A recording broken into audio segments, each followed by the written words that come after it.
Moral agency El is albedrío God's moral precious gift. es un don preciado de Dios para cada uno de sus hijos.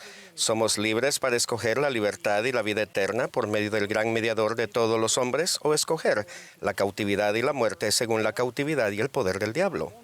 Dios no nos obligará a hacer lo bueno y el diablo no puede obligarnos a hacer lo malo. Aunque algunos puedan pensar que la mortalidad es una lucha entre Dios y el adversario, con una sola palabra del Salvador y Satanás es silenciado y desterrado. Es nuestra fortaleza la probada, no la de Dios.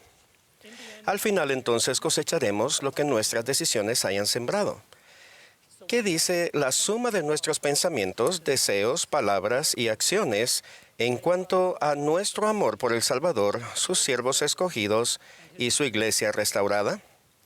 ¿Nos importan más nuestros convenios bautismales del sacerdocio y del templo que la alabanza del mundo? ¿O cuántos me gusta recibamos en las redes sociales? ¿Es nuestro amor por el Señor y sus mandamientos más fuerte que nuestro amor por cualquier otra cosa o persona en esta vida? El adversario y sus seguidores siempre han procurado destruir las obras de Cristo y sus profetas. Los mandamientos del Salvador han sido racionalizados como sin significado e ignorados por completo por muchos hoy día. Los mensajeros de Dios que enseñan verdades inconvenientes son descartados a menudo. Aún el Salvador mismo lo llamaron un hombre comilón y bebedor de vino, y lo acusaron de perturbar la opinión pública y causar divisiones. Almas débiles y conspiradoras consultaron cómo atraparle en alguna palabra, y en todas partes se hablaba contra su secta de antiguos cristianos. El Salvador y sus primeros seguidores lidiaron con una grave oposición interna y externa, y lo mismo nos pasa a nosotros. Es casi imposible hoy vivir valientemente nuestra fe sin que de vez en cuando nos señalen algunos dedos de escarnio reales y virtuales de aquellos que son del mundo. Seguir al Salvador con confianza es gratificante, pero a veces podemos quedar en la mira de aquellos que predican comed, bebed y divertidos, donde la fe en Cristo, la obediencia y el arrepentimiento son reemplazados por la ilusión de que Dios justificará unos pocos pecados porque nos ama mucho. Al hablar por su propia voz o por la voz de sus siervos, ¿no dijo el Salvador que en estos días vendrá tiempo cuando no soportarán la sana doctrina, sino que teniendo comezón de oír, se amontonarán maestros y que muchos apartarán el oído de la verdad y se volverán a las fábulas? ¿No se lamentó con las palabras en vano me honran, enseñando como doctrinas mandamientos de hombres? ¿No advirtió que de entre vosotros mismos se levantarán hombres que hablen cosas perversas para arrastrar a los discípulos tras sí? ¿No predijo que a lo malo llamarían bueno y a lo bueno malo, y que los enemigos del hombre serán los de su propia casa? ¿Y nosotros qué? ¿Debemos intimidarnos o temer? ¿Debemos vivir nuestra religión bajo de agua? Ciertamente no. Con fe en Cristo, no tenemos por qué temer el reproche de los hombres ni sus agravios. Con el Salvador al timón y con profetas vivientes que nos dirigen y nos guían, ¿quién puede contra nosotros? Seamos seguros, no disculpándonos, valientes, no tímidos, fieles, no temerosos, al sostener la luz del Señor en estos últimos días. El Salvador dejó en claro que a cualquiera pues que me confiese delante de los hombres, yo también le confesaré delante de mi Padre.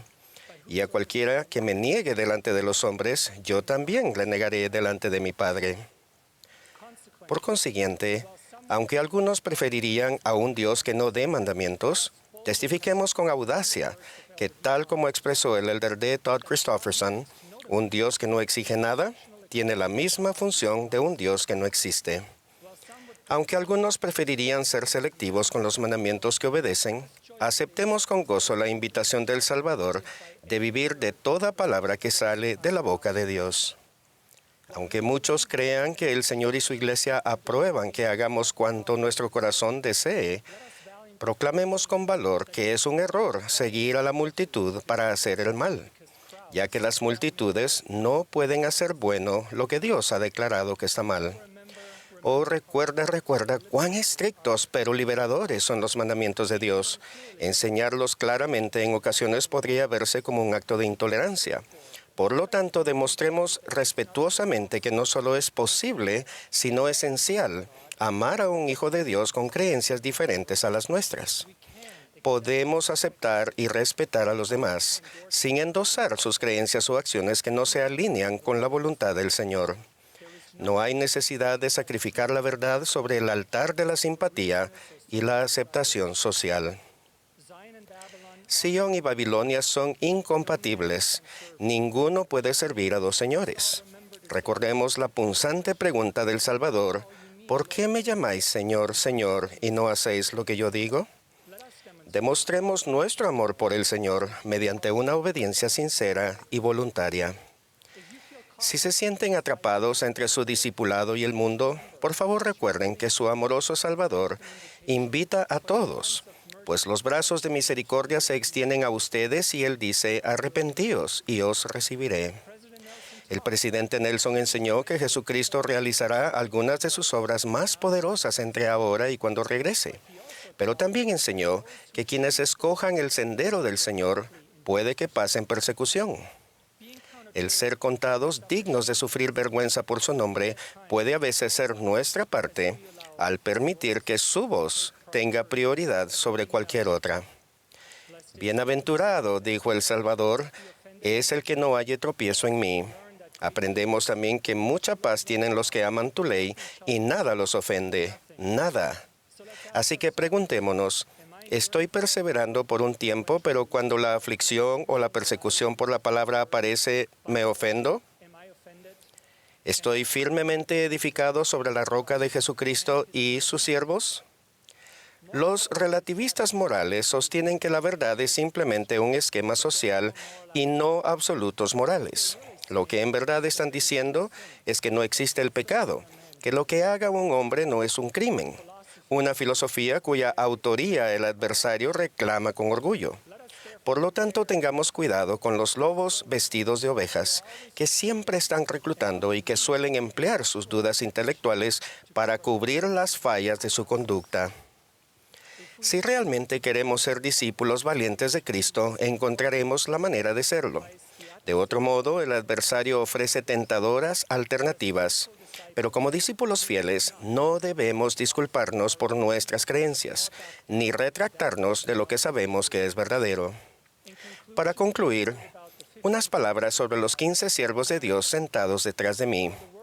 Mientras la gente mundana dicen a los videntes: no veáis visiones, y a los profetas: no nos profeticéis, los fieles son coronados con bendiciones de arriba, sí, y con mandamientos, no pocos, y con revelaciones a su tiempo.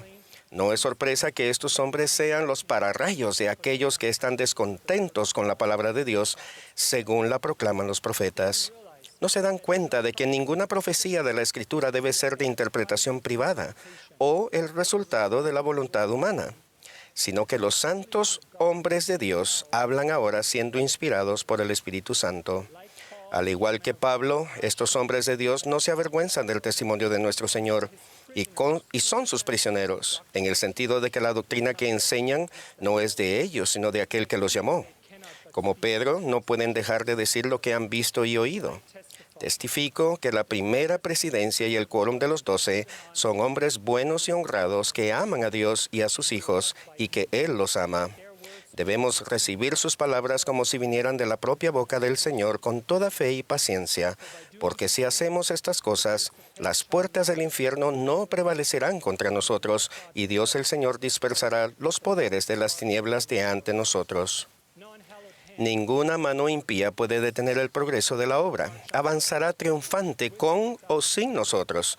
Así que escogeos hoy a quien sirváis. No se dejen engañar ni intimidar por los fuertes ruidos antagonistas que provienen del edificio grande y espacioso.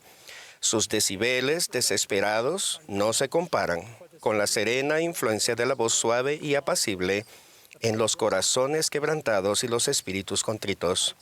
Testifico que Cristo vive, que Él es nuestro Salvador y Redentor y que dirige su iglesia por medio de la primera presidencia y el quórum de los 12 apóstoles, para asegurarse de que no seamos llevados por doquiera de todo viento de doctrina. Los discípulos verdaderos de Jesucristo, enseñó el presidente Nelson, están dispuestos a destacarse, a hacerse oír y ser diferentes a la gente del mundo. Son impávidos, devotos y valientes. Hermanos y hermanas, Es un buen día para ser buenos. En el sagrado nombre de Jesucristo. Amén.